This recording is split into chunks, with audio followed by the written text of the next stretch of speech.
Di zaman di mana kebanyakan kumpulan-kumpulan ekstrim metal Malaysia lain lebih mementingkan sound yang laju dan berat, lahirlah Moda yang membawa pengaruh muzik yang amat berbeza, iaitu Doom Metal. Sekaligus menjadi kumpulan pertama di Malaysia dan mungkin juga Asia Tenggara yang melahirkan album berkonsep sebegini pada tahun 1992 dahulu.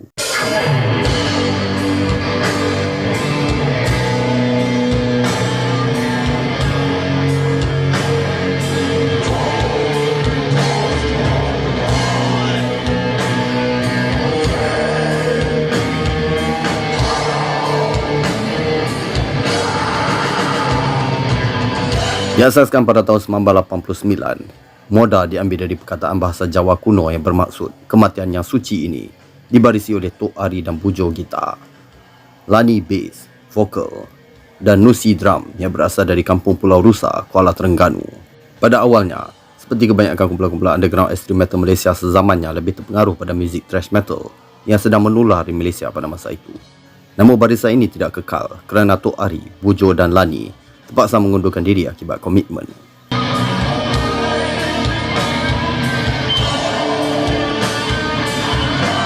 Tahun selanjutnya, 1990, ketiadaan ahli dan masih bersemangat untuk bermain muzik, Nusi telah menjemput seorang gitaris kreatif yang menjadi asas pembentukan hala tuju muzik Moda kemudiannya. Beliau ialah Lan atau Mang. Lan yang pada masa itu lebih dipengaruhi pada muzik old school death metal seperti Death, Paradise Lost, serta menggabungkan elemen-elemen muzik luar dari cabang metal, antaranya Orkes Suraya, Beethoven dan Pink Floyd, mula menghasilkan satu muzik yang unik dan berbeza dibandingkan kebanyakan kumpulan-kumpulan lain pada masa itu. Secara tidak sengaja, mereka sebenarnya telah menghasilkan muzik doom metal acuan tersendiri, yang mana kebetulan pada masa itu juga sedang mula naik di negara-negara barat. Mereka berdua kemudiannya mula merakamkan demo tape pertama Moda yang diberi judul Arabian Death pada tahun yang sama di studio mereka sendiri di Kampung Tiong, Kuala Terengganu. Namun malangnya, master tape demo yang berdurasi 20 minit tersebut telah hilang sebelum ianya sempat diedarkan kepada umum. Tidak berputus asa dalam berkarya, Nusi dan Lan telah menambahkan anggota baru demi memantapkan lagi persembahan muzik mereka.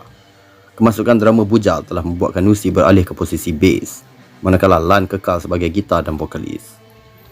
Dengan kemasukan Bujal, mereka bercadang untuk membawa konsep death metal yang lebih agresif, sekaligus merukan nama Moda kepada Demuri. Demo tape 4 track telah dirakamkan dengan lagu-lagu bernafaskan death metal berjudul Dead Century, Say This Way, Cluster dan Dark Artery. Namun begitu, sekali lagi masalah terjadi apabila master demo tape tersebut rosak dan tidak sempat diedarkan kepada umum. Kecewa, mereka bercadang menamatkan Demuri dan menukar nama kembali kepada Moda sambil memfokuskan muzik gaya slow death metal yang mereka telah mencuba bereksperimentasi di peringkat awal pada 1990 yang lalu. Moda telah menambahkan seorang lagi anggota iaitu Joe yang mengambil posisi bass, manakala Nusi bertukar ke posisi gitar dan vokal growl, sambil Lan kekal di posisi gitar dan kali ini mengimplementasikan vokal clean, manakala Bujal kekal sebagai drummer Moda.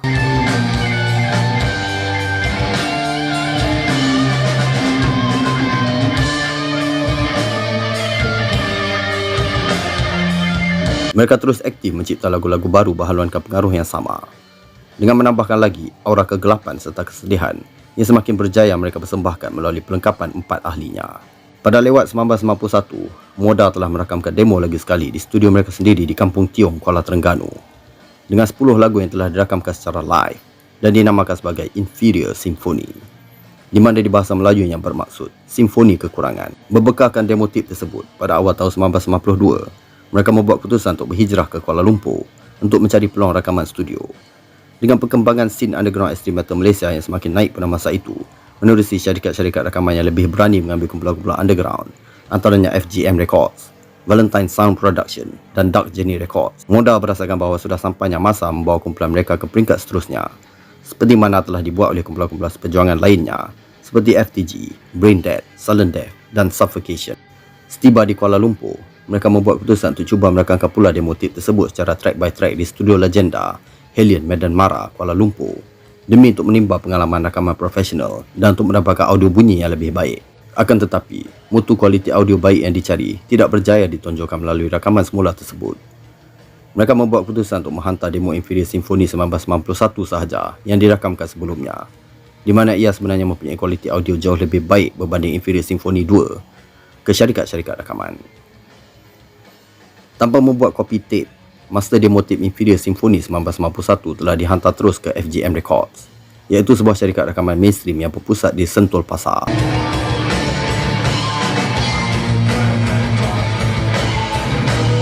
FGM adalah salah satu syarikat rakaman mainstream yang berani mengambil kumpulan-kumpulan underground. Hasil kejayaan mereka melalui FTG, Freedom That's Gone 1991, FGM jadi semakin terbuka untuk melakukan anjakan paradigma muzik menerusi syarikat rakaman subnya, Karun Seni, atau kemudiannya lebih dikenali sebagai Sonic Asylum Records. Selang beberapa hari, FGM menghubungi Moda dan bersetuju mengambil mereka sebagai artis rakaman Sonic Asylum. Serta-merta, Moda memulakan sesi rakaman di studio FGM Sentul. Beberapa lagu yang sedia ada telah diubah suai dan dicantumkan demi membuatkan lagu-lagu menjadi lebih panjang dan epik dengan aura kesedihan dan kegelapan. Akhirnya, album solo Moda yang turut diberikan tajuk sama sebagaimana demo tape-nya, iaitu Inferior Symphony, menjengah di pasaran pada tahun 1992. Sekaligus mencatatkan sejarah sebagai album berkonsepkan doom metal pertama di Malaysia dan mungkin juga di Asia Tenggara. Simfoni serba kekurangan, Inferior Symphony, itulah maksud dia kalau kita terjemahkan. Okey, pertama sekali aku nak beritahu kata album ini mengandungi copyright yang telah diklaim oleh Lunak Records. Kalau ada yang nak tahu, Lunak Records tu adalah nama baru bagi syarikat rakaman FGM, Karun Seni dan juga Sonic Asylum lah. Ia dikendalikan oleh Haji Rosman. Haji Rosman pun ada menonton juga apa video ni. Gua tahu punya pasal dia memang apa antara ni lah, aku punya peminat tegar jugalah. Aku pun peminat dia juga kan. Masa sama dia pun peminat channel aku. Sama-sama peminat ya abang Okey. Jadi Moda Inferior Symphony ni macam aku katakan tadi, album ni memang kita tak boleh buat ulasan, kita tak boleh letak lagu sebab ia mengandungi copyright. Jadi aku akan ulas secara verbal lah kenapa tak pakai Lugua? Pasal Lugua tu eksklusif untuk rock kapak. Yang ni kan apa, Extreme Metal biasa kita pakai Aku Kau je. Okey, jadi cover depan dia, cover yang cukup menimbulkan misteri. Ada sebelum ni ramai juga yang macam tertanya-tanya apa benda gambar depan Inferior Symphony Moda ni. Okey, aku pun dah tanya pada Lan, iaitu ketua kumpulan Moda sekarang ni kan, selaku yalah apa ahli asal Moda yang tinggal pada hari ini. Dia kata ini sebenarnya adalah gambar batu caves yang telah diduotonkan color dia. Duoton bukan merah merah ni abaikan. Ni sebenarnya kaset yang aku baru dapat daripada seorang brother daripada Terengganu. Disebabkan itulah akhirnya aku memiliki album Inferior Symphony ni lah. Sebab dah lama sebenarnya aku cari first press Inferior Symphony ni, tapi susah betul nak dapat. Yang ada orang jual pun semua reissue. Memang reissue aku tak nak belilah kan. Sebab kalau kita nak masuk dalam ulasan, mestilah kena first press, mana boleh reissue. Tak ada ciri-ciri nostalgia lah kalau kita letak yang reissue kan. Jadi itulah akhirnya dah dapat jugalah kaset ni. Itu yang dah boleh buat ulasan dia. Jadi pada mereka yang bertanya-tanya sebelum ni kenapa tak buat ulasan Moda, itulah jawapan dia. Pasal sebelum ni tak ada kaset dia. Nak pinjam dekat Jebat yang biasa aku pinjam pun dia tak ada kaset ni. Jadi tak boleh buat apa kan. Okey, jadi kat dalam ni ada gambar ahli kumpulan Moda dengan backdrop yang begitu gelap, duotone. Jadi album ni menggunakan konsep duotone belakang ni abaikan lah, tak tahulah owner asal ni tangan dia gatal sangat pergi conteng marker warna merah lah, warna kuning lah. Tapi agak rare lah pasal ada lirik kan. Itu yang membezakan rilisan Sonic Asylum FGM Karun Seni dengan rilisan syarikat VSP Dark Journey itu semua yang memang tak ada letak lirik langsung lah kan. Okey, jadi album ni mempunyai durasi yang panjang, hampir 1 jam. Biasalah sebab doom metal kan. Doom metal dia main music dia slow sikit, tempo dia slow kan. Jadi sebab itu yang membuatkan lagu-lagu dia jadi panjang durasi dia, hingga ke 6 minit, 7 minit apa semua kan. Jadi secara rambang lah kita cerita lagu-lagu dalam Inferior Symphony ni memang tepat mencerminkan genre doom metal. Doom metal awal 90-an yang ala-ala Winter, ala-ala Paradise Lost kan. Jadi dia ada pekat sound death metal tu lagi. Cuma demi melodi dia, menurut Lan, dia banyak menggunakan melodi-melodi lagu-lagu Melayu klasik apa semua kan. Itulah yang membuatkan Moda ni ada identiti sendirilah, unik lah. Dia ada masukkan Pink Floyd punya influence, dia ada masukkan influence orkes Suraya daripada Indonesia, membuatkan muzik dia ada melodi lah kan. Bunyi dia kita nak kata macam apa gelap pun tidak kan, nak kata happy pun tidak, dia in between. Macam contoh now meow meow meow meow meow meow meow meow meow meow meow meow meow. Tu standard, memang doom metal banyak macam tu. Jadi kebetulan lah mereka ni antara pelopor doom metal dunia lah kita boleh katakan. Pasal doom metal ni sebenarnya ada beberapa cabang dia lah. Di lewat 80-an, pertengahan 80-an doom metal dah ada. Cuma pada masa tu kita masih confuse dia di antara heavy metal dan doom metal. Sebab ini semua legacy daripada Black Sabbath lah, yang melahirkan doom metal era 80-an seperti Candlemass contohnya. Kalau kita dengar dia punya lagu-lagu dia, nyanyian dia semuanya clean kan. Muzik dia ala heavy metal, epic metal sikit, cuma dia slow kan. Candlemass antara favourite aku sebenarnya kan.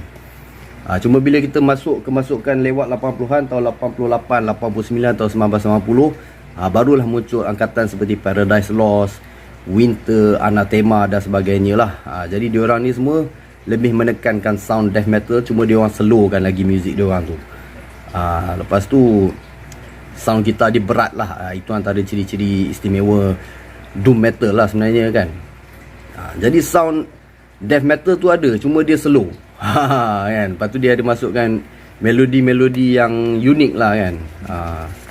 Macam contoh yang tadi lah, yang aku buat bunyi mulut tu kan. Okey, jadi Moda Inferior Symphony, kalau dulu-dulu lah memang aku tak boleh masuk sangat lah muzik diorang ni sebenarnya. Pasal muzik diorang kan slow semua. Zaman tu maklum lah, tengah jiwa remaja. Masa tu kita nak semua benda yang agresif, semua benda yang ganas, fast semua kan. Tapi bila aku masuk umur dalam pertengahan 20-an, pada masa tu lah sebenarnya aku lebih terbuka pada doom metal. Aku dah mula dengar lagu-lagu macam Winter yang aku katakan tadi tu semua kan. Dan lama kelamaan aku dah start layan gothic metal semua kan, Cultus Sanguine dan beberapa lagi kumpulan-kumpulan lain, hinggalah ke band-band seperti apa nama ni, Nightwish tu semualah. Sebab daripada doom metal ni dia akan lahirkan cabang-cabang tu semua. Gothic lah, dia akan lahirkan cabang seperti symphonic lah. Sebab dia dalam grup yang sama kemudiannya. Okey, kaset Sonic Asylum ni kalau kita tengok, dia ada iras-iras macam dark journey sikit kan. AGM Record nama ada kat situ. Jadi disebabkan ini tahun 1992, jadi dia keluarkan sebagai kaset jernih lah. Kalau dia keluar ni tahun 1991, kita akan nampak Moda ni sama macam FTG lah. Tapi ialah Moda sendiri pun bergerak ke Kuala Lumpur pada awal 1992 seperti yang telah aku ceritakan kan. Okey, jadi Inferior Symphony, berapa aku nak bagi pada rilisan ni? Ini adalah sebuah rilisan yang cukup bersejarah dalam sejarah metal kita, malah sejarah metal Asia Tenggara juga kan. Jadi untuk album ni penghargaan aku berikan adalah 8/10. Meskipun kelahiran album sulung Moda menjadi kenyataan, namun disebabkan komitmen peribadi masing-masing, Moda membuat keputusan untuk berpecah dan membiarkan setiap ahli membawa haluan sendiri, sekaligus membuatkan mereka lenyap begitu sahaja sepanjang era 90-an dari scene negara, walaupun meninggalkan legasi sebagai perintis doom metal pada masa itu, hinggalah ke tahun 2006 apabila Lan membuat keputusan untuk menghidupkan kembali Moda, malah kekal aktif sehingga kini sebagai salah satu kumpulan ekstrim metal lama Malaysia yang masih aktif mengeluarkan album-album baru.